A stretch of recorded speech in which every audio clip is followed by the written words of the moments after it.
Hello বন্ধুরা, আশা করি সবাই ভালো আছো।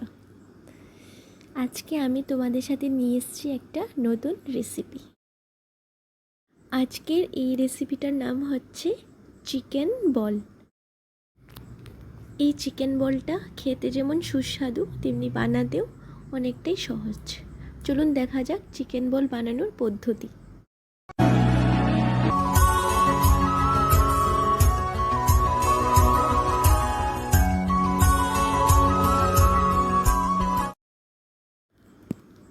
এখানে 300 গ্রাম বোনলেস চিকেন নিয়েছি। তার সাথে নিয়েছি একটা গন্ধরাজ লেবুর জেস্ট, অর্থাৎ লেবুর যে সবুজ অংশটা ওইটা একটু গ্রেট করে নিয়েছি। আর নিয়েছি দুটো ব্রেড।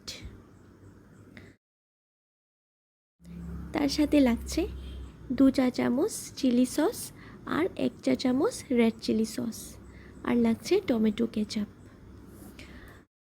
চিকেনের টুকরোগুলোকে আমি মিক্সার গ্রাইন্ডারে ভালো করে পেস্ট করে নিয়েছি। আর এই পেস্টের মধ্যে আমি দিয়েছি আদা, রসুন, কাঁচা লঙ্কা, ধনেপাতা, গোলমরিচ গুঁড়ো, লাল লঙ্কার গুঁড়ো, স্বাদ মতো নুন আর সামান্য চিনি। যে দুটো ব্রেড ছিল সেগুলো আমি চিকেনের সাথে ব্লেন্ড করে নিয়েছি। এবার হাতে সামান্য ঘি অথবা সর্ষের তেল লাগিয়ে চিকেনের পেস্ট থেকে অল্প অল্প করে চিকেন নিয়ে বলের আকারে শেপ দিতে হবে।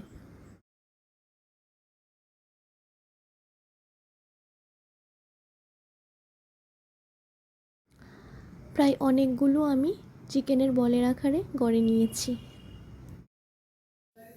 এবার পালা চিকেন বলগুলোকে সেদ্ধ করার। কড়াইতে আমি অনেকটা জল দিয়েছি।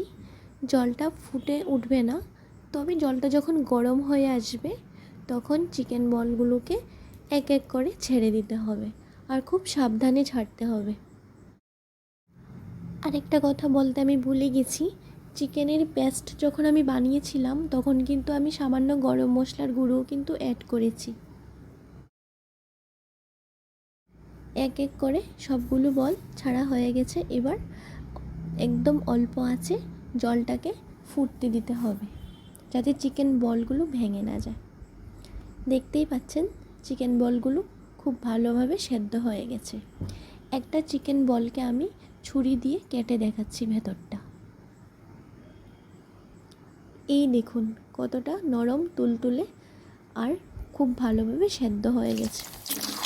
এবার কড়াইয়ে তেল গরম করে আমি চিকেন বলগুলোকে একটু হালকা ভেজে নেব।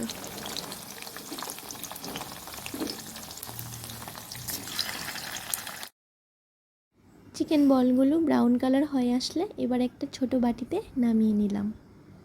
বেশ রেডি আমার গরমা গরম চিকেন বল। আপনারা চাইলে এটাকে চিলি চিকেন বল হিসেবেও রান্না করতে পারেন। যেরকমভাবে আমরা চিলি চিকেন রান্না করি ঠিক সেম প্রসেসে চিলি চিকেনের ভিডিওটাও আপনি আমার ইউটিউব চ্যানেলে পেয়ে যাবেন, অথবা আপনারা এটা খালি খালিও খেতে পারেন। রান্নাটা ভালো লাগলে একটা লাইক করে দেবেন আর সবার সাথে শেয়ার করে দেবেন। সাবস্ক্রাইব করতে একদম ভুলবেন না, আর বেল আইকনটা প্রেস করে দেবেন যাতে নতুন নতুন রান্নার আপডেট পেতে পারেন। আজকে চললাম, আবার দেখা হবে আরেকটা নতুন রেসিপির সাথে। সবাই ভালো থাকবেন, সুস্থ থাকবেন। টাটা।